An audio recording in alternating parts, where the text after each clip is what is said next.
सभी प्यारे बच्चों को नमस्कार। तो इस वीडियो में क्लास 10th मैथ जो हमारे पास राजीव का आंसर पेपर है तो उसमें 2020 और सेट नंबर 5 हल कराने वाले हैं।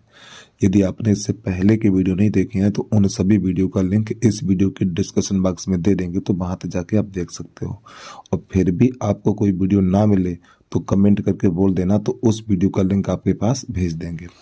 तो जानना ना समझ ले तो वीडियो की शुरुआत करते हैं। तो प्रश्न नंबर पहले का आपके सिलेबस में है नहीं तो इसे हम बताएंगे नहीं। और पहले का खरगोश देखिएगा, इसमें लिखा हुआ चित्र में प्रदर्शित बहुपद के ग्राफ के आधार पर बहुपद के शून्यक होंगे।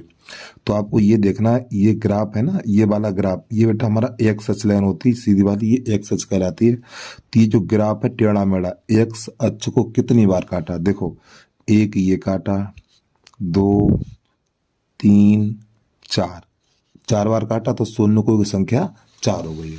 ठीक है, शून्य की संख्या कितनी होगी, 4 हो गई। तो इसका ये वाला सही हो जाएगा।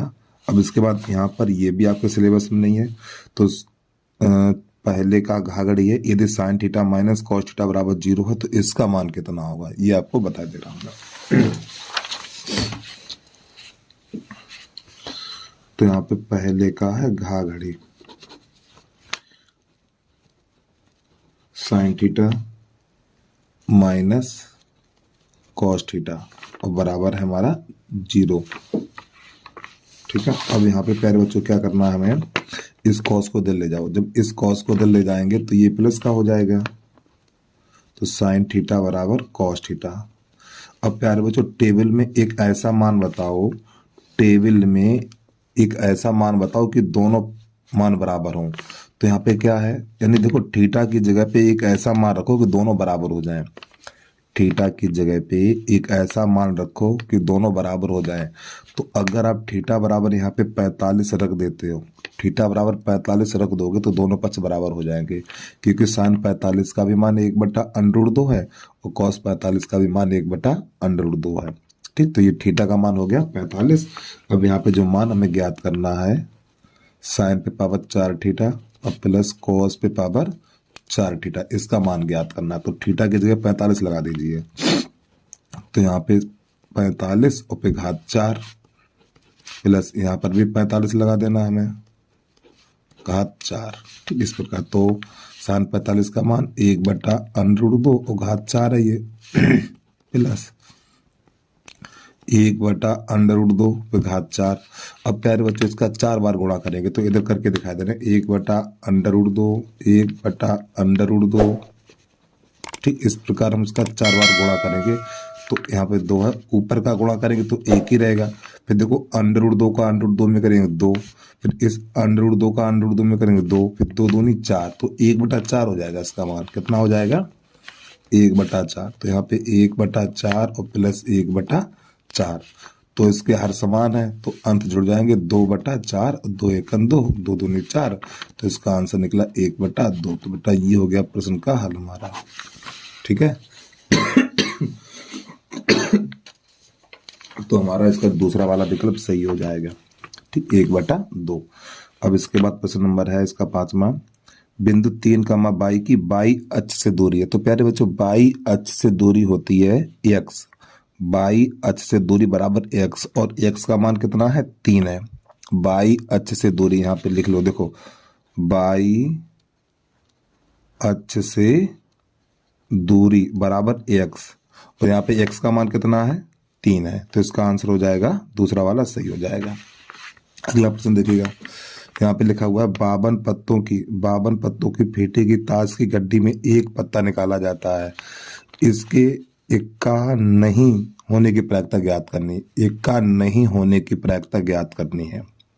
ठीक है, तो कैसे करते हैं देखिएगा। तो प्रश्न नंबर है पहले का 4 चम्मच। और प्यारे बच्चों छोटी सी भैया रिक्वेस्ट है, यदि आपने अभी तक यूट्यूब चैनल को सब्सक्राइब नहीं किया तो यूट्यूब चैनल को सब्सक्राइब करें, वीडियो को लाइक कर लिया करो यार आप। तो जो हमारी ताश की गड्डी होती है बेटा, इसमें 52 पत्ते होते हैं। ताश की गड्डी में 52 पत्ते होते हैं। ठीक है, तो यहाँ पे लिख लो पहले कुल परिणाम बराबर निकलेगा हमारा 52। पहले तो जो ताश की गड्डी होती है ना, उसमें इक्कों की संख्या 4 होती है, इक्कों की संख्या 4 होती है। देखो यहाँ पे गड्डी हमारे पास है, आपको दिखाई दे रही है। देखो ये ताश की पत्ती है, ताश की गड्डी है बेटा, ये देखो इक्का ये वाला होता है, ठीक, इस प्रकार का इक्का। तो ये हमारे पास 52 पत्ते हैं, एक इक्का ये है, एक ये है। तो इस प्रकार ये 4 इक्के होते हैं और इसमें है ही नहीं, ठीक है। कितने इक्के होते हैं? 4 इक्के होते हैं। तो ये 4 इक्के हैं, तो इनकी प्रायिकता ज्ञात करनी है हमें। तो देखो यहाँ पर लिखेंगे पी ए यानी इक्का होने की प्रायिकता 4/52, इस प्रकार।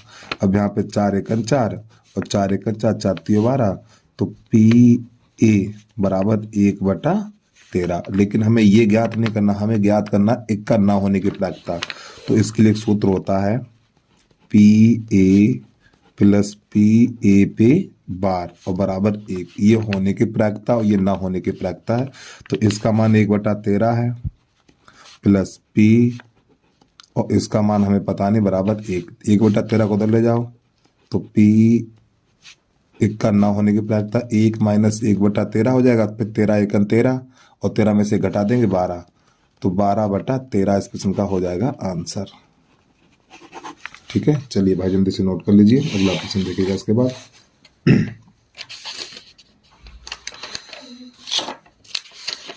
तो इसका विकल्प नंबर, लो प्यारे बच्चों, इसका आंसर कहाँ है? हाँ ठीक, चौथा वाला सही हो जाएगा हमारा, ठीक है। तो इसका आंसर ये वाला सही हो जाएगा। एक बार पीछे पढ़ के देखना, क्योंकि आंसर भी गलत होते हैं, फिर बाद में कहोगे सर आपका आंसर गलत आया है। ये नंबर है हमारा 4 चम्मच, हाँ चौथा सही है, ठीक। अब इसके बाद यहाँ पे आ जाइए। यहाँ पे प्रश्न नंबर दूसरे का कहा है कि किस मान के लिए समीकरण इतना इतना कोई हल नहीं है, ठीक है।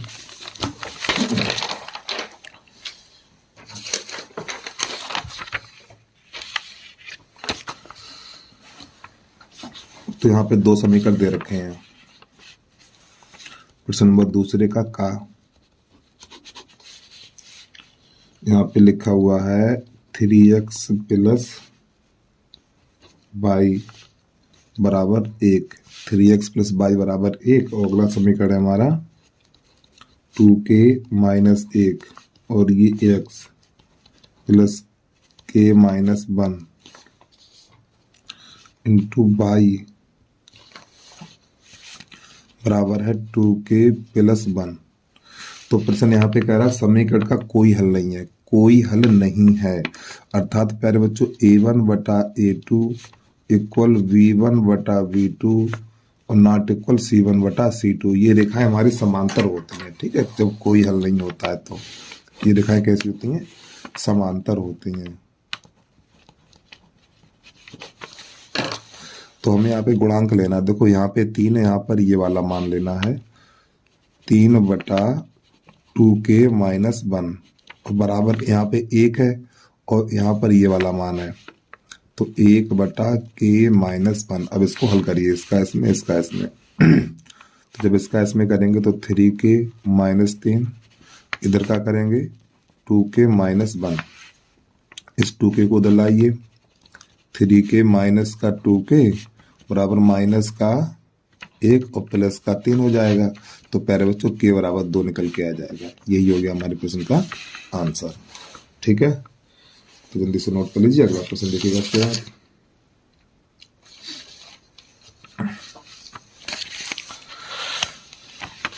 अब इस चित्र में हमें ए बी का मान ज्ञात करना है, ठीक है। इतना तो दिया ही है, तो इसके द्वारा हमें ए बी का मान ज्ञात करना है। तो पहले बनाएंगे चित्र।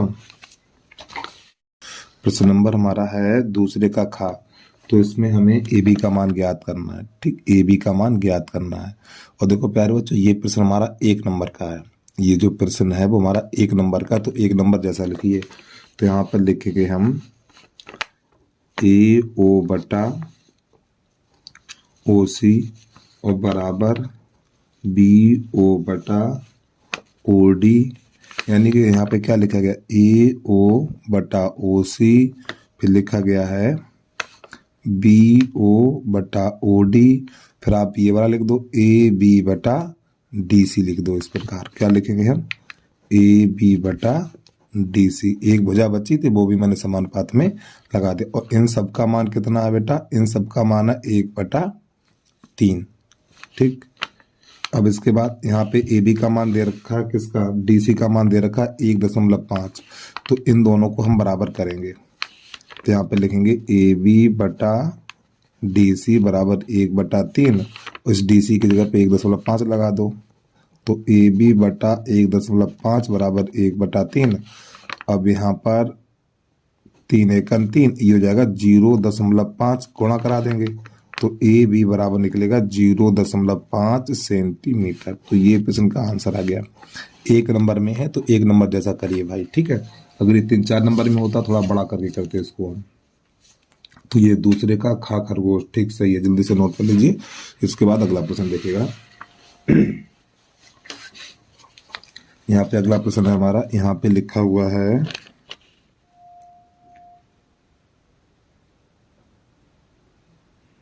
घाघड़ी है ये, दूसरे का घाघड़ी। यहाँ पे लिखा हुआ एक लीप वर्ष में 52 रविवार होने की प्रायिकता।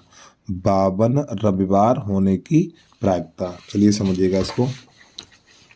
प्रश्न नंबर दूसरे का घा है हमारा लीप वर्ष। लीप वर्ष में दिनों की संख्या 366 होती है। तो 366 को लिखा जाएगा 52 सप्ताह प्लस 2 दिन लिखा जाएगा। अब हमसे पूछा गया है 52 रविवार की प्रायिकता। किसकी पूछी है, 52 रविवार, ठीक है।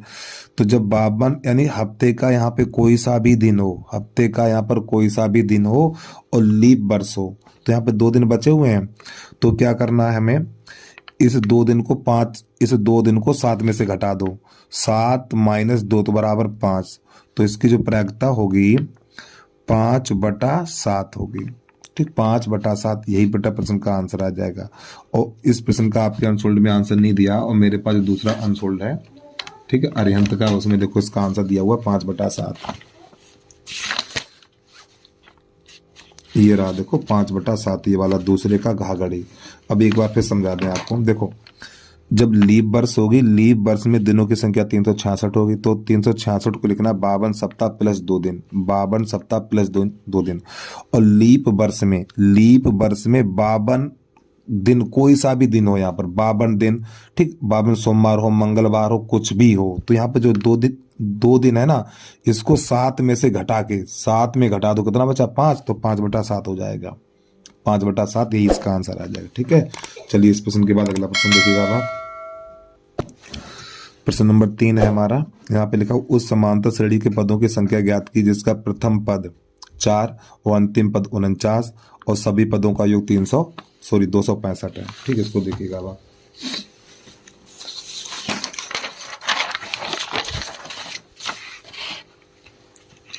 तो प्रश्न नंबर है तीसरे का से कबूतर। तो प्यारे बच्चों यहाँ पे जो प्रथम पद यानी ए बराबर दे रखा 4 और अंतिम पद यानी एल बराबर है हमारा 49। और प्यारे बच्चों इस एल को एल बराबर एन भी बोलते हैं, ठीक, ध्यान रखिएगा। तो सूत्र लगाना हमें SN बराबर N/2 ए प्लस एल, ये हमारा सूत्र होता है। मान लगा दीजिए SN का मान दे रखा है 265, तो यहाँ पे 265 और एन का मान है 49। नहीं, एन का मान पता ही नहीं है हमें। N/2, ए का मान 4 और एल का मान है हमारा 49। तो ये 265 बराबर N/2, इनको जोड़ेंगे तो ये बनेगा हमारा 53, ठीक है।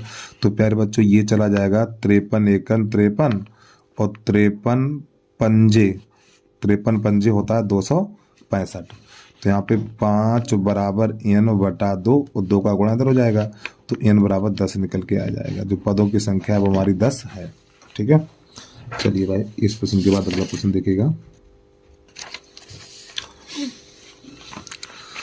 इसका है गा गमला। वृत्त के व्यास AB है जिसका एक सिरा ये, ठीक है। वृत्त के व्यास AB के सिरे इतने, तो वृत्त की त्रिज्या तथा केंद्र के निर्देशांक ज्ञात कीजिए। वृत्त के त्रिज्या और केंद्र के। प्रश्न नंबर तीसरे का गा गमला। तो प्यारे बच्चों एक इसमें वृत्त दिया हुआ, एक बनाना वृत्त ये, ठीक है। और ये वृत्त का व्यास है और जिस यहाँ पे लिख लो ए, यहाँ पे लिख लो बी, और ए का निर्देशांक है -2 कामा -7 और बी का निर्देशांक है 1 कामा -11। ठीक, इस प्रकार। तो हमें यहाँ ओ के निर्देशांक ज्ञात करने हैं और ये वाली दूरी ज्ञात करनी है। तो पहले लिखेंगे हम ए, यहाँ पे कर लो ओ, ए बी का मध्य बिंदु ओ का निर्देशांक, ए बी का मध्य बिंदु ओ के निर्देशांक। तो यहाँ पे मध्य बिंदु का सूत्र होता है x1 + x2 बटा 2 कामा y1 + y2 बटा 2। ये हमारा मध्य बिंदु का निर्देशांक होता है। मान लगा दीजिए भाई, x1 का मान -7 और x2 का मान 1 है और बटा 2 कामा, यार माफी चाहता हूँ, x1 का मान 2 है, x1 का मान 2, ठीक है। y1 का मान -7 है और y2 का मान -11 है, ठीक है, और बटा रहेगा 2। अब ये हो जाएगा माइनस का 1/2, ये हो जाएगा माइनस का 18/2, 2 एकन 2, 2 नेम 18 हो जाएगा हमारा। ये -1/2 और कामा माइनस का 9। तो ये हमारे मध्य बिंदु के निर्देशांक निकल के आ गए, ठीक है। अब बेटा इसकी त्रिज्या ज्ञात करनी है, तो यानी जो इसके निर्देशांक निकले हैं -1/2 कामा 9, माइनस का 9, ठीक है। यहाँ के निर्देशांक मिल गए। अब इनकी इतनी ये त्रिज्या होती तो बीच की दूरी निकाल दो। तो यहाँ पे लिखेंगे ए ओ बराबर √x1 - x2 का होल वर्ग प्लस y1 - y2 का होल वर्ग, इस प्रकार। तो यहाँ पे लिखेंगे -2 कामा -7, फिर लिखना -1/2 कामा माइनस का 9, ये वाले मान इसमें लगा दीजिए। √x1 का मान -2 और x2 का मान -1/2 है, तो ये प्लस का 1/2 हो जाएगा हमारा। x1 का मान -2 और x2 का मान माइनस, तो प्लस हो जाएगा और इसका रहेगा प्यारे बच्चों होल वर्ग। y1 का मान -7 है और y2 का मान -9 है, -9 है ये, तो प्लस का 9 हो जाएगा और इसका भी होल वर्ग। तो ये हो जाएगा 2 दूनी 4, 2 दूनी 4, माइनस का 4 और माइनस के 4 में 1 घटा देंगे तो माइनस का 3/2 और इसका होल वर्ग, और प्लस यहाँ पे हो जाएगा 2 का होल वर्ग। तो ये हो जाएगा हमारा 9/4 और प्लस ये हो जाएगा 4, इतना, ये 4 चौक 16 हो जाएगा। तो √9 + 16/4, तो इसको हल करेंगे तो ये मिलेगा 25/4। तो 25/4 होता है प्यारे बच्चों 5/2, इसके पीछे लिख देना है मात्रक। तो इस प्रकार ये हमारा प्रश्न हल हो जाता है। तो यहाँ पे चाहो तो लिख दो त्रिज्या, ठीक है।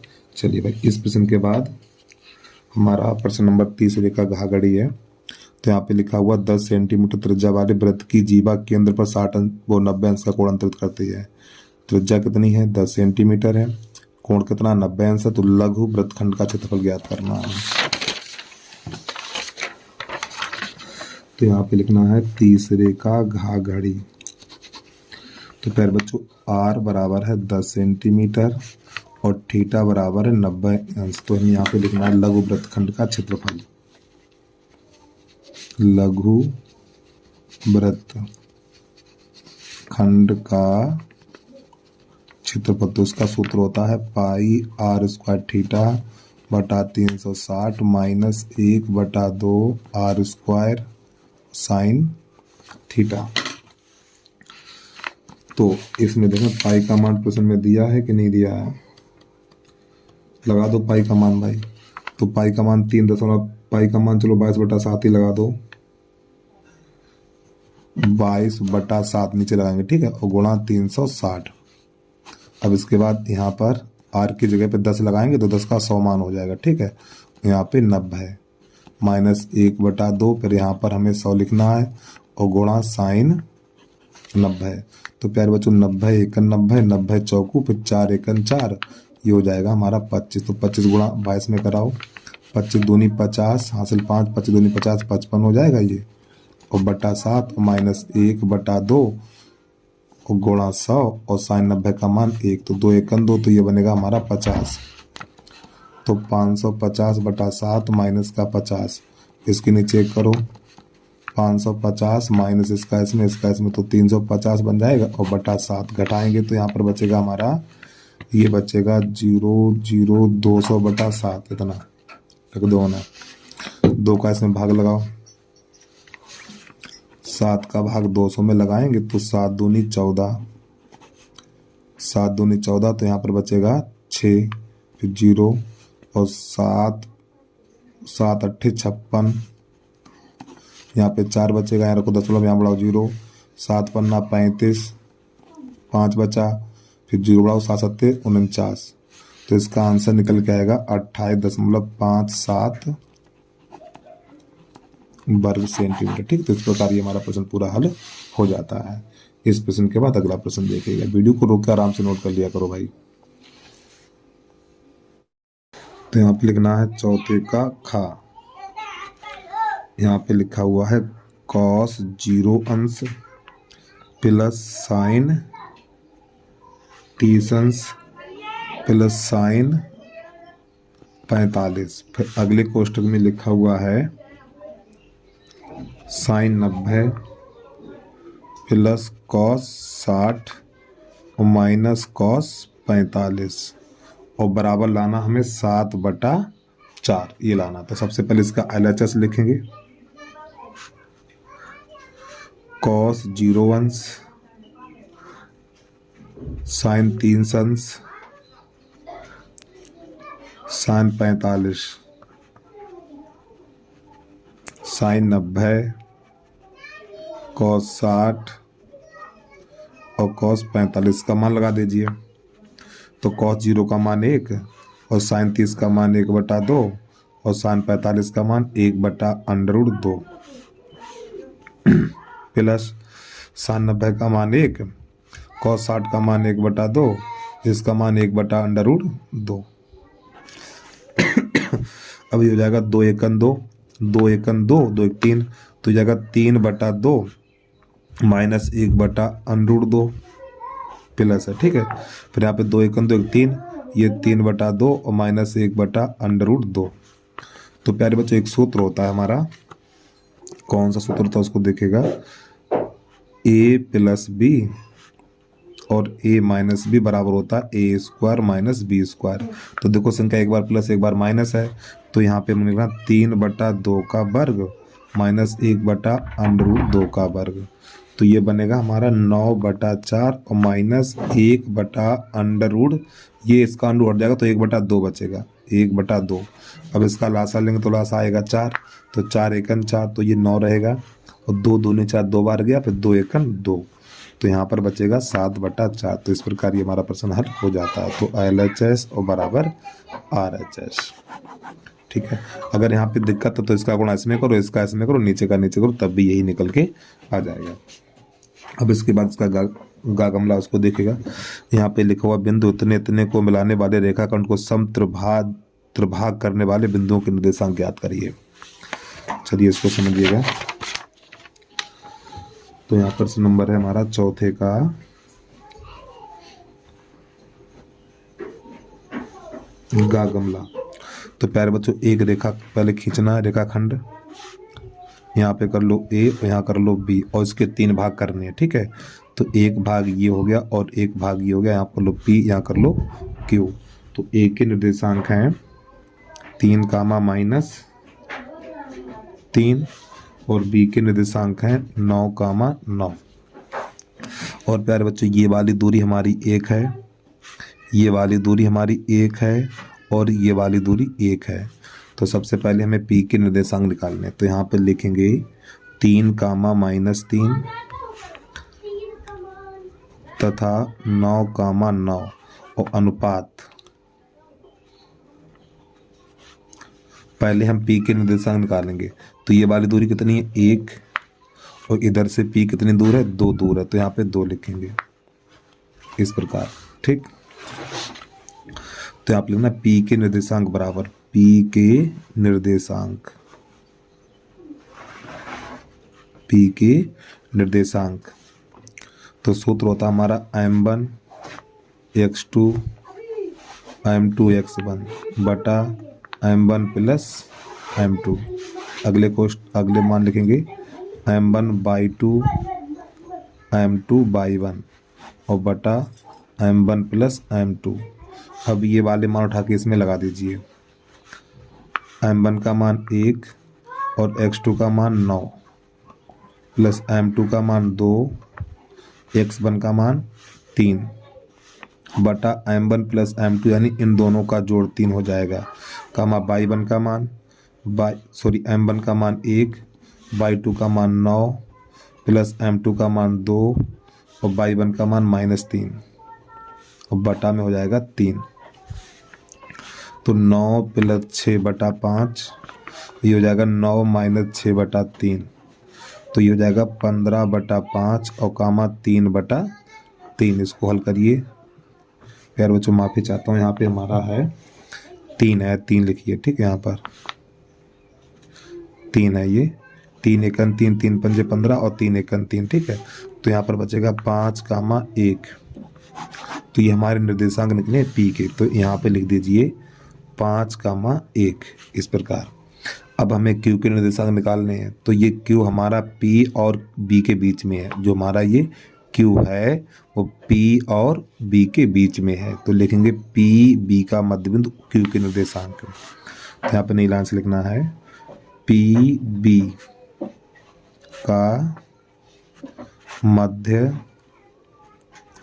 बिंदु क्यू के निर्देशांक। ठीक, पी बी का मध्य बिंदु क्यू के निर्देशांक। तो मध्य बिंदु का सूत्र होता है x1 प्लस x2 बटा 2 कामा y1 प्लस y2 बटा 2। तो प्यारे बच्चों मैंने p लिखा, यहाँ पे पी बी, तो p के निर्देशांक है 5,1 और b का निर्देशांक है 9,1। तो ये वाले मान यहाँ लगाए जाएंगे। तो 5 प्लस 9 बटा 2 फिर 1, सॉरी यहाँ पे 9 करो, 1 प्लस 9 बटा 2, तो यहाँ पे ये तो जाएगा 14 बटा 2 और कामा 10 बटा 2। थोड़ा और इसको आगे बढ़ाएंगे तो ये 7 हो जाएगा और ये 5 हो जाएगा। ठीक, तो ये इसका आंसर आ गया। चलिए भाई, इस प्रश्न के बाद अगला प्रश्न देखिएगा। तो प्रश्न नंबर 4 का कहा है 12 सेंटीमीटर वाले त्रिज्यखंड का कोण 120 अंश है। इस त्रिज्यखंड को इस प्रकार मोड़ा गया है कि प्रत्येक दोनों किनारे वाली त्रिज्याओं को एक साथ जोड़कर शंकु प्राप्त होता है। तो शंकु आयतन ज्ञात कीजिए। चलिए समझिएगा इसको। तो प्यारे बच्चों ये हमारा एक त्रिज्यखंड है। त्रिज्यखंड में ये वाली त्रिज्या हमारी 12 सेंटीमीटर है। जब ये 12 है तो ये भी 12 है और ये वाला कोण है हमारा 120 अंश का। और इसके बाद ये हमारा कहलाता लघुचाप, ये हमारा कहलाएगा लघुचाप। अब इसको मोड़ के ये 12 सेंटीमीटर और ये 12 सेंटीमीटर को जोड़ दिया गया तो एक शंकु बन गया इस प्रकार। जब इसको जोड़ा गया तो प्यारे बच्चों ये शंकु बन के तैयार हो गया। ठीक, इस प्रकार ये हमारा शंकु ये बन गया है। तो ये हमारे जो लघुचाप था ये परिधि बन गई है। ठीक, इसे बोलते हैं 2πr। क्या बोलते हैं? 2πr।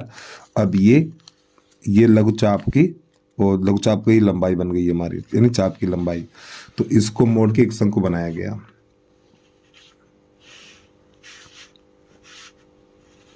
तो इस प्रकार। तो प्यारे बच्चों जो हमारी त्रिज्या 12 सेंटीमीटर है तो इसकी त्रियक ऊंचाई बन जाएगी, यानी एल बराबर लिखेंगे 12 यहाँ पर, और ये इसकी ऊंचाई है और ये त्रिज्या। ठीक, इसकी त्रिज्या को आर कर लो और इसकी ऊंचाई को एच कर लो। तो इसी प्रकार जो इसकी त्रिज्या को बड़ी आर कर लो, यानी आर बराबर 12। तो अब यहाँ पे जो इसकी परिधि है, यानी जो इस शंकु की परिधि है ये वाली भाग ये, और ये चाप के लघुचाप की लंबाई के बराबर है। तो यहाँ पे लिखेंगे जो इसकी ये वाली परिधि है ये कहलाएगी 2πr। और ये लघुचाप की लंबाई कहलाती है 2πr थीटा और बटा 360। तो प्यारे बच्चों 2πr कट जाएगा। तो यहाँ पे ये आर छोटी वाली आर शंकु की है और ये बड़ी आर है हमारी त्रिज्यखंड की, बराबर इस आर की जगह 12 लगाएंगे, 12 गुणा 120 और बटा 360। अब यहाँ पे कट्टा पिट्टी करिए तो 0 से 0 काटो, 12 एकन 12, 12 तियाँ 36। तो आर बराबर 12 बटा 3, 3 एकन 3 और 3 चौक 12, तो r बराबर 4 सेंटीमीटर। तो ये हमारे शंकु की त्रिज्या बन गई। ठीक है, यानी शंकु की त्रिज्या निकली 4 सेंटीमीटर। जब ये शंकु की त्रिज्या 4 सेंटीमीटर निकली, ये त्रिज्यखंड यहाँ पे साइड पे बना लो आप। ठीक, इस प्रकार ऐसे करके ये बड़ा त्रिज्यखंड आपको बना लेना है। तो यहाँ पे लिखना चाहो तो लिख दो O, यहाँ पे लिख दो A, यहाँ पे लिख दो B। ये वाली 12 है और ये वाला है, और ये वाला कोण हो गया हमारा 120 अंश का। ठीक है, और इसकी त्रिज्या बड़ी R कर लो। ठीक, इस प्रकार। अब यहाँ पे क्या करना है हमें, तो इस प्रश्न में जो एल हमारी 12 सेंटीमीटर है और त्रिज्या 4 सेंटीमीटर निकल के, तो इसकी ऊंचाई निकालेंगे हम। ठीक है, तो सूत्र होता है एल स्क्वायर बराबर H square plus R square. तो यहाँ पे एल का मान 12 है, तो यहाँ 12 लगा दीजिए, तो 140 करिए सीधा, और एच का मान पता नहीं, और आर का मान है 4, तो 16 कर दीजिए। इसको तो ले आइए, तो ये हो जाएगा एच स्क्वायर बराबर 144 माइनस 16। तो एच स्क्वायर बराबर हो जाएगा हमारा 14 में तो 6 जाएगा 8, 128 हो जाएगा। ठीक, तो एच बराबर लिखेंगे अंडर रूट 128, और 128 को लिखा जाएगा 64 गुणा 2, और 64 को 8 लिखा जाएगा, तो एच बराबर हो जाएगा 8 अंडर रूट 2 सेंटीमीटर। तो ये एच मिल गया हमें। अब निकालना है शंकु का आयतन। तो नई लाइन से लिखना आपको शंकु का आयतन। तो शंकु आयतन का जो सूत्र होता है हमारा पाई 1/3 पाई आर स्क्वायर एच। शंकु आयतन का सूत्र होता है हमारा 1/3 पाई आर स्क्वायर एच। तो 1/3 पाई का मान मत लगाओ, और आर का मान है हमारा 4 यहाँ पर, तो 16 हो जाएगा, और एच का मान है ये 8 अंडर रूट 3। तो यहाँ पे लिखेंगे 8 अंडर रूट 2, तो यहाँ पे लिखना 8 अंडर रूट 2, तो कुछ कटेगा तो है नहीं, और 16 8 128, तो 128 अंडर रूट 2, और ये पाई और बटा 3 वर्ग नहीं घन सेंटीमीटर आयतन निकाला है ना, तो यहाँ पे लिखना घन सेंटीमीटर। ठीक है, तो बस इस प्रकार ये हमारा प्रश्न हल हो जाता है। चलिए इस प्रश्न के बाद अगला प्रश्न देखिएगा। देखो बेटा, शंकु आयतन 1/3 पाई आर स्क्वायर है, इसके बाद मान लगा दिया, तो ये घन सेंटीमीटर हमारा लिखा हुआ है। अगला प्रश्न देखिएगा इसके बाद। प्रश्न नंबर 5 में का है द्विघात बहुपद के शून्य ज्ञात कीजिए तथा बहुपदों के गुणांकों तथा शून्यकों में संबंधों की पुष्टि कीजिए। तो सबसे पहले इसके शून्य ज्ञात करने हमें। ठीक है, यानी एक्स के मान ज्ञात करने हैं, उनकी जांच करनी है। तो यहाँ पे लिखेंगे 5 में का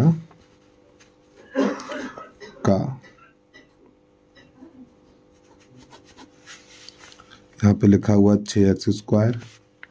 देखो यहाँ पर थोड़ा ये समीकरण सही नहीं लिखा, तो हम इसको सही क्रम से लिखेंगे।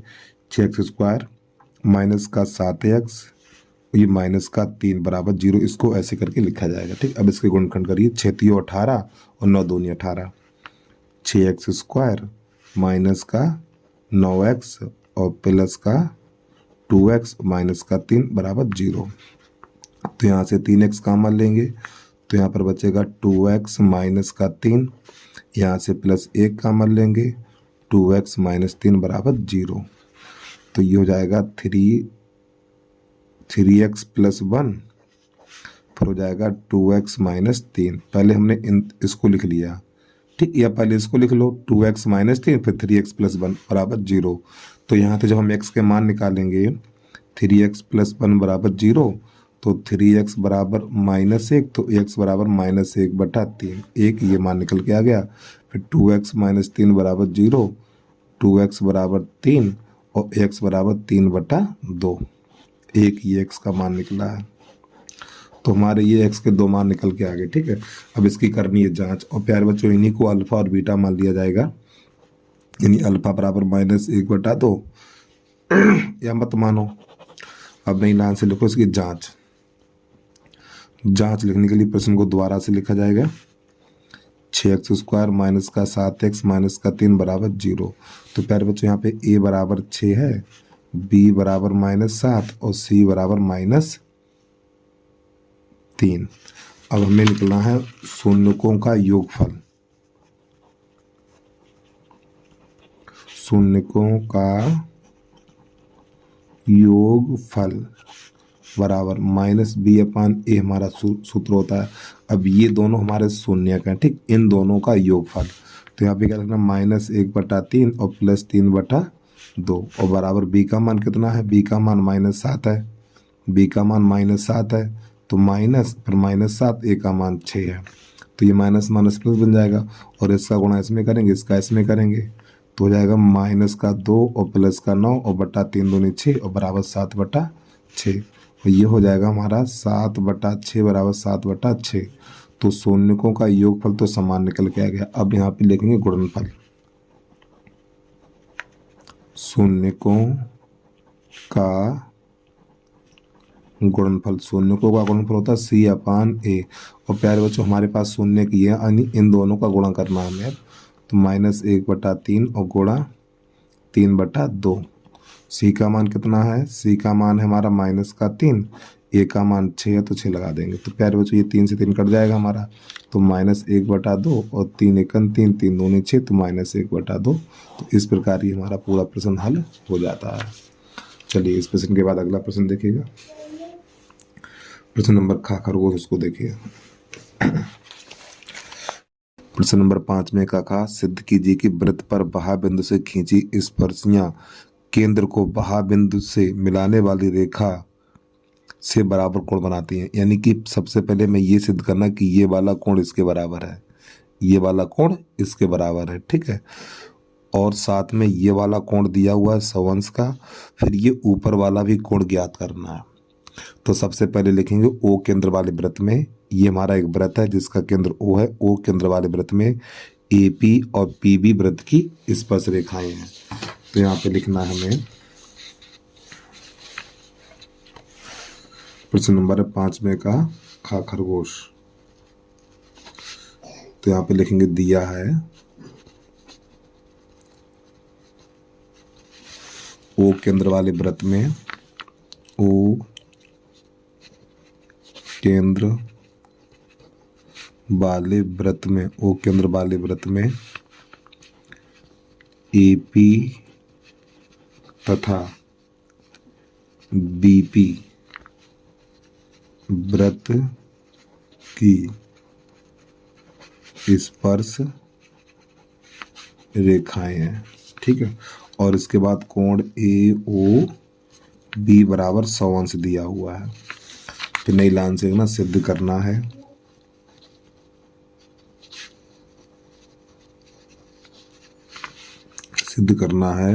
कोण ए पी ओ बराबर कोण बी पी ओ, ये सिद्ध करना है, ठीक है। देखो इसमें हमें ये वाला यानी ये वाला कोण इसके बराबर दिखाना है। तो अब यहाँ पे हम क्या करेंगे, त्रिभुज ए ओ पी और त्रिभुज बी ए ओ पी फिर बी ओ पी लेंगे। चित्र बना दे, थोड़ा बना दे चित्र आपके लिए हम यहाँ पर।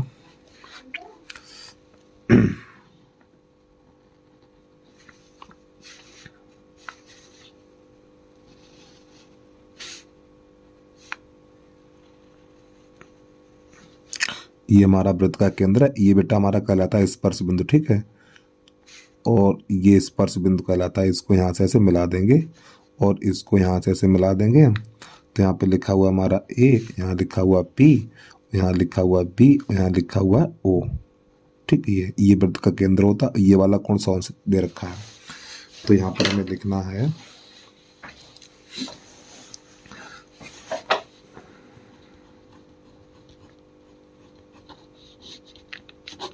यहाँ पे वो पद में लिखेंगे, सबसे पहले ये वाला त्रिभुज लिखो ए ओ पी, त्रिभुज ए ओ पी तथा त्रिभुज बी ओ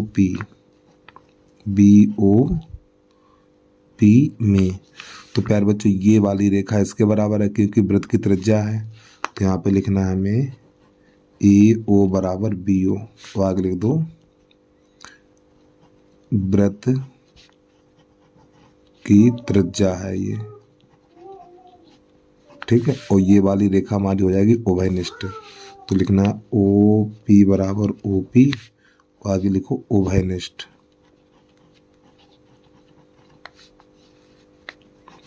फिर इसके बाद जब हम वृत्त के केंद्र से स्पर्श बिंदु को मिलाते हैं तो ये वाला कोण 90 अंश का बनता है।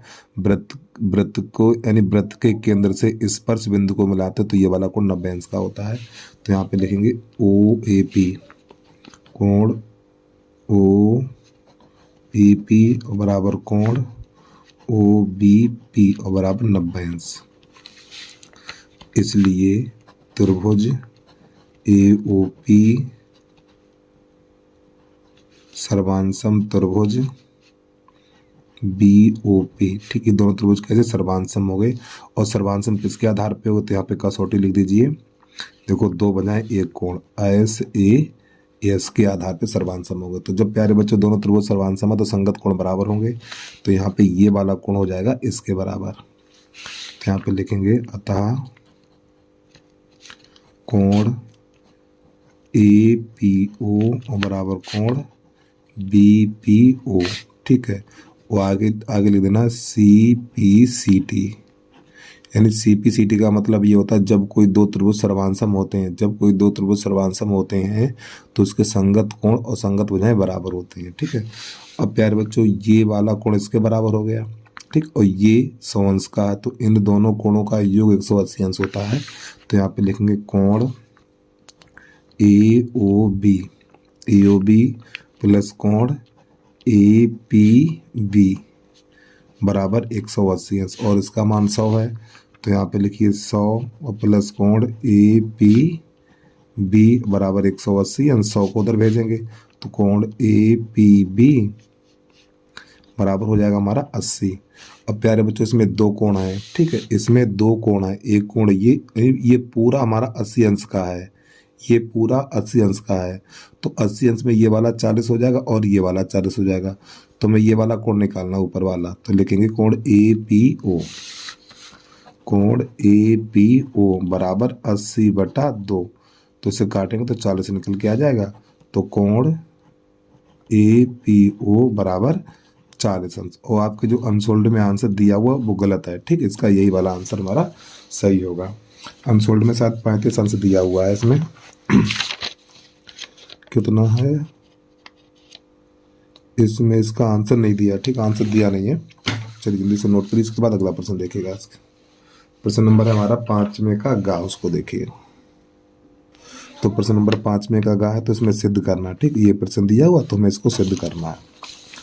तो यहाँ पे लिखिए 5 में का गा। तो सबसे पहले इसका लिखना LHS, नहीं पहले प्रश्न लिख लो cos A बटा 1 माइनस tan A, और ये माइनस sin स्क्वायर A बटा cos A minus sin A, और बराबर है हमारा cos A plus sin A। तो सबसे पहले इसका लिखना है LHS cos A बटा 1 माइनस tan A और माइनस sin स्क्वायर A बटा cos A minus sin A, इस प्रकार, ठीक है। तो प्यारे बच्चों यहाँ पे लिखना cos A बटा, ये tan को sin बटा cos में चेंज कर लो, तो 1 माइनस sin A बटा cos A, ये माइनस sin स्क्वायर A बटा cos A minus sin A। अब हमें इसका गुणा इसमें करना है, तो cos A जब इसका इसमें करेंगे तो ये बनेगा हमारा cos A minus sin A और बटा cos A और माइनस sin स्क्वायर A बटा sin A। अब इसका गुणा इसमें करें cos स्क्वायर हो जाएगा, ये cos स्क्वायर A बटा cos A और माइनस sin A और माइनस sin स्क्वायर A बटा, अब देखो इसके हर समान है, तो जब ये हर समान है तो अंश को ऐसे ही लिख लो cos square A minus sine square A और बटा cos A minus sine A. अब प्यारे बच्चों यहाँ पे क्या करना है, इसको एक बार प्लस एक बार माइनस लिख लो, कॉस ए प्लस साइन ए, अगले कोष्टक में कॉस ए माइनस साइन ए। इस प्रकार लिख सकते हैं, एक बार प्लस एक बार minus, cos A minus sine ए, और इससे ये हमारा कट जाएगा, तो यहाँ पर बचेगा ये कॉस ए और प्लस साइन ए। तो इस प्रकार ये हमारा प्रश्न पूरा हल हो जाता है। तो नई लाइन से लिख देना LHS बराबर RHS। ठीक है, चलिए भाई इस प्रश्न के बाद अगला प्रश्न देख लीजिए। देखो प्यारे बच्चों, इस प्रश्न में आपको माध्य ज्ञात करना। ठीक, माध्य अपने आप निकाल लीजिए आप लोग। चलो माध्य बता दूंगा यार। ठीक है, चलिए कैसे निकालते हैं इसको भी देख लीजिए। फिलहाल माध्य के बहुत वीडियो बना रखे हैं। ठीक है, माध्य अपने आप निकालिए। अब इस छठे का देखिए, यहाँ पे लिखा हुआ दो अंकों की संख्या में दहाई का अंक इकाई के अंक का 3 गुना है। यदि संख्या में से 54 घटाए जाने तो अंक पलट जाते, संख्या ज्ञात कीजिए। एक बार प्रश्न को फिर देखिए आप। दो अंकों की संख्या में दहाई का अंक इकाई के अंक का 3 गुना है। यदि संख्या में से 54 घटाए जाएं तो अंक पलट जाते, संख्या ज्ञात कीजिए। तो यहाँ पर लिखेंगे माना, प्रश्न नंबर छठे का माना इकाई का अंक 22 तथा दहाई का अंक x है। ठीक, तो नई लाइन से अभीष्ट संख्या बराबर 10x प्लस 22। अब हम प्रश्न के अनुसार चलेंगे। तो प्रश्न यहाँ पे ये कह रहा है दो अंकों की संख्या में इकाई का अंक दहाई के अंक का इकाई के अंक का 3 गुना है। दहाई का अंक इकाई के अंक का 3 गुना है। देखो प्यारे बच्चों, ये हमारा इकाई का अंक है और ये दहाई का अंक है। तो प्रश्न कह रहा है दहाई का अंक इकाई के अंक का 3 गुना है। तो यहाँ पे लिखेंगे x बराबर 3y। इस प्रकार यानी जो दहाई का अंक है इकाई के अंक का 3 गुना है, तो x बराबर 3y लिखेंगे। ठीक है, तो ये समीकरण नंबर बना लीजिए 1। अब आगे प्रश्न कह रहा है यहाँ पर यदि संख्या में से 54 घटा दें। संख्या हमारी ये है तो इसमें 54 घटा दो, संख्या में से 54 घटा दो। तो जैसे इसमें 54 घटाया तो इसके अंक पलट गए। तो क्या हो गया 10y और प्लस x। तो संख्या ज्ञात कीजिए। अब इसको हल कर लीजिए। तो यहाँ पर इन दोनों को ले आओ, तो हो जाएगा 10x minus x plus y minus का 10y और बराबर 54। इन दोनों को दल लाई और 54 को दल ले गए। तो यहाँ पे हो जाएगा 9x और माइनस 9y बराबर 54। अब यहाँ से 9 कॉमन ले लो, तो x माइनस y और बराबर 54। 9 1 9, 9 छक्का 54, तो x माइनस y बराबर 6। अब प्यारे बच्चों देखो x बराबर 3y है, तो यहाँ पे लिखो x बराबर 3y रखने पर, तो ये 3y और माइनस का y बराबर 6। तो ये हो जाएगा हमारा 2y बराबर 6। 2 1 2, 2 3 6, y बराबर 3। और ये वाला मान उठा के लगा दो 1 में रखने पर। तो एक समीकरण हमारा यही है, यहाँ पे लगा देंगे। तो ये बनेगा जाके हमारा x बराबर 3 गुणा 3, तो x बराबर बनेगा 9। अब लिखना है नई लाइन से संख्या बराबर अभीष्ट संख्या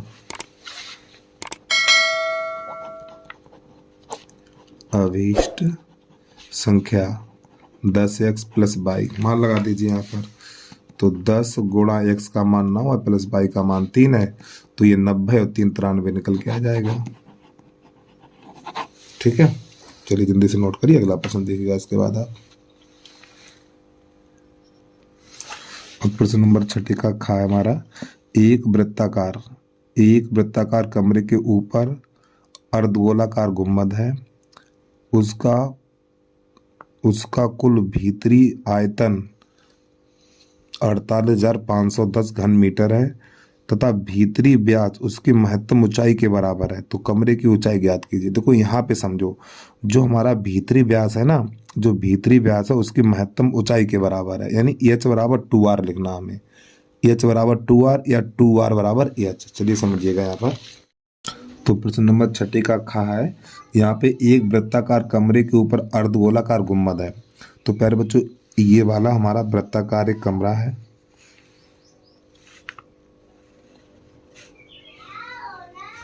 और इसके ऊपर एक अर्धगोलाकार गुंबद है, ये इस प्रकार।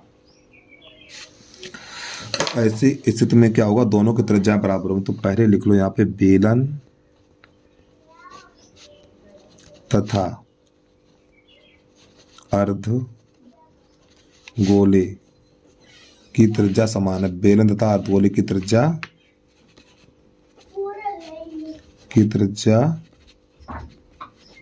समान है, ठीक है। तो प्यारे बच्चों, ये देखो हमारी त्रिज्या है और ये इसकी त्रिज्या है, ठीक है।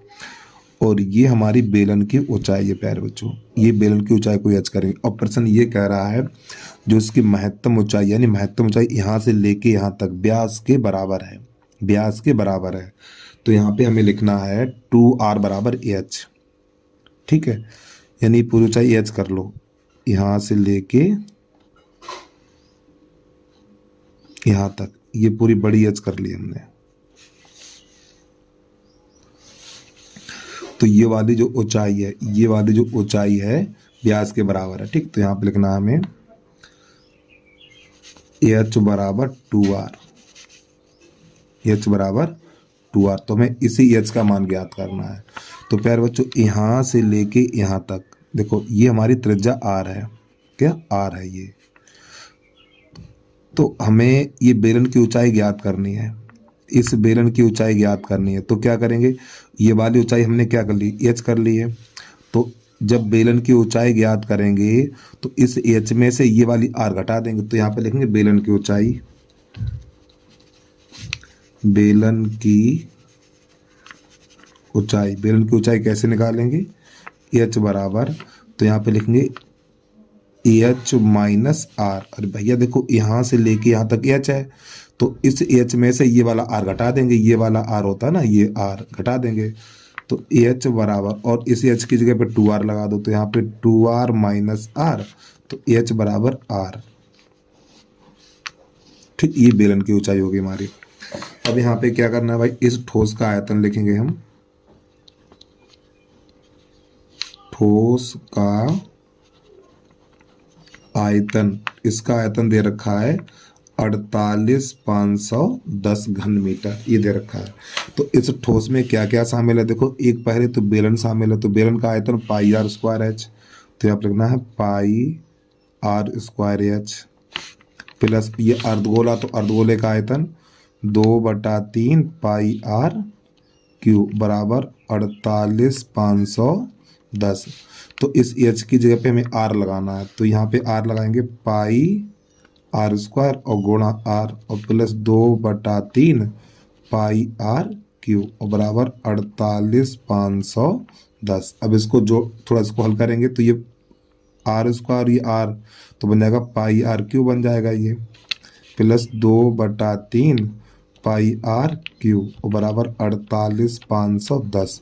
तो प्यारे बच्चों, इसका इसमें गुणा करेंगे तो ये बन जाएगा 3 pi r square, 3 pi r cube, इसका इसमें करेंगे ना 3 पाई आर क्यू और प्लस 2 पाई आर क्यू और बटा 3 बराबर ये हो जाएगा 48,510। थोड़ा और आगे बढ़ाएंगे, अब ये दोनों जुड़ जाएंगे हमारे, जब ये दोनों जुड़ेंगे तो बन जाएगा 5 पाई आर क्यू और बटा 3 और बराबर ही हो जाएगा 48,510 इतना। अब प्यारे बच्चों, यहाँ पे लगाना मान, तो देखो 5 तो ये बन गया, और पाई का मान 22/7 और आर का मान हमें पता नहीं, तो 3 गुणा 7 और बराबर लिखना 48,510, ठीक है। अब ये 5 से काटो, पहले 5 एकन 5, और जब इसको 5 से काटेंगे तो ये चला जाएगा हमारा 9702। अब ये 22 से काटेंगे, तो जब इसको 22 से काटेंगे तो 22 एकन 22, ये चला जाएगा 41 बार। अब यहाँ पे थोड़ा इसको चलो एक लाइन और कर दें, तो यहाँ पे बचा हुआ r पे घात 3 और बटा 21 बचा हुआ। और प्यारे बच्चों 441 होता है ना, ये हमारा 441 है।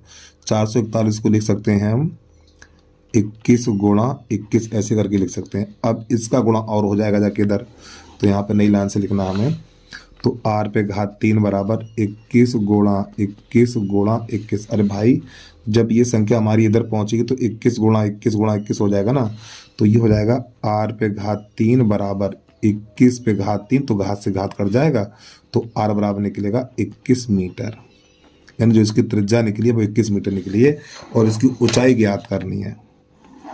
तो यहाँ पे बड़ी h का मान निकालना है 2r। ये देखो h बराबर 2r है, तो यहाँ पे 2r लिख दो। तो r का मान 21 है, तो h बराबर 2 गुणा 21, तो h बराबर निकलेगा हमारा 21 दूनी 42 मीटर। तो प्यारे बच्चों ये हो गया प्रश्न का हमारा हल। ठीक है, तो उम्मीद है आपको समझ में आ गया होगा। चलिए जल्दी से नोट करिए, इसके बाद अगला प्रश्न देखिएगा अब आप। प्रश्न नंबर 6 का गागमला है, एक प्रकाश स्तंभ के शिखर से देखने पर समुद्र में दो जहाजों के अवनमन कोण क्रमशः 30 अंश 45 अंश है। यदि प्रकाश स्तंभ के एक ही ओर एक जहाज दूसरे जहाज के ठीक 50 मीटर की दूरी पर है, तो समुद्र तल से प्रकाश स्तंभ की ऊंचाई ज्ञात कीजिए। चलिए समझिएगा। तो प्यारे बच्चों ये हमारा समुद्र तल है और ये है हमारा प्रकाश स्तंभ। तो इस प्रकाश स्तंभ पे कोई व्यक्ति बैठा है और इसने दो जहाज देखे, एक जहाज ये है और एक जहाज ये है, और इन दोनों जहाज़ों की दूरी है 50 मीटर। तो जो अवनमन ऊपर से देखा तो अवनमन कोण बनेगा, तो जो अवनमन कोण है वो क्रमशः 30 और 45 अंश है। तो यहाँ पे ऐसे लकीर करनी है आपको। तो प्यारे बच्चों ये वाला कोण 30 अंश का है और ये वाला 45 अंश का है। तो इसी प्रकार ये वाला 30 का होगा और ये वाला यहाँ पे लिख लो 30 अंश, और ये वाला 45 का होगा। तो इस प्रकार चित्र बन के हमारा तैयार हो जाता है। तो यहाँ पे लिखो ए, यहाँ लिखो बी, यहाँ लिखो सी, यहाँ लिख लो डी और यहाँ लिख लो ई। ठीक है, तो प्यारे बच्चों ये वाली दूरी x कर लो और ये वाली दूरी h कर लो। तो हमें इस h का मान ज्ञात करना। तो यहाँ पे लिखेंगे माना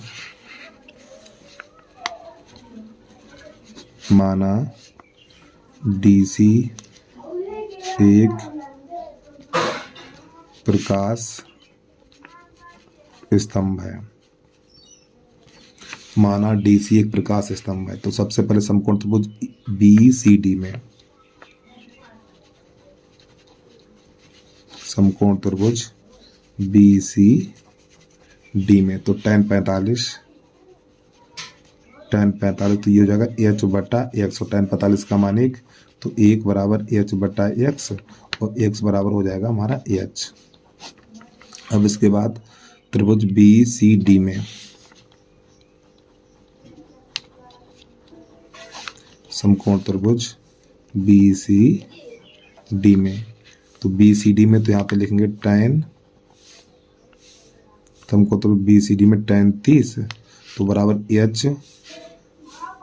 h बटा 50 और प्लस x। इस प्रकार tan 30 का मान 1 बटा √3, और इस x की जगह प्यारे बच्चों ऐसे लगाना है यहाँ पे में। ठीक है, तो h बटा 50 और प्लस h गुणा करिए, इसका इसमें गुणा करिए, तो √3h बराबर 50 प्लस h। इसी h को बदल लाओ, तो √3h माइनस का h बराबर 50। h कामन ले लो, तो √3 माइनस 1 बराबर 50। तो इसका भाग लगाओ, h बराबर हो जाएगा 50 बटा √3 माइनस 1। इसका पर में कर देंगे, तो √3 प्लस 1 और बटा √3 प्लस 1। तो h बराबर हो जाएगा 50 √3 और प्लस 1 और बटा 3 माइनस 1 बन जाएगा। तो h बराबर 50 √3 प्लस 1 और बटा 2, तो हो जाएगा 25। तो h बराबर निकलेगा हमारा 25 √3 प्लस 1 मीटर। तो ये हो गया प्यारे बच्चों प्रश्न का हमारा हल। ठीक है, चलिए जल्दी से नोट कर लीजिए। और प्यारे बच्चों अब बाकी के जो प्रश्न बचे हुए हैं उनको आप अपने आप करिए। ठीक, ये वाला प्रश्न है ना, इसमें माध्यक ज्ञात करना है, माध्यक बहुलक ज्ञात कर दीजिए। ठीक, और बाकी आपके ये वाले आपके सिलेबस में है नहीं। ठीक, प्रश्न नंबर 7 का एक भी सिलेबस में नहीं है और इसका माध्यक अपने आप निकालिए। ठीक है, चलिए तो बस प्यारे बच्चों आज के लिए इतना ही। जय हिंद, जय भारत।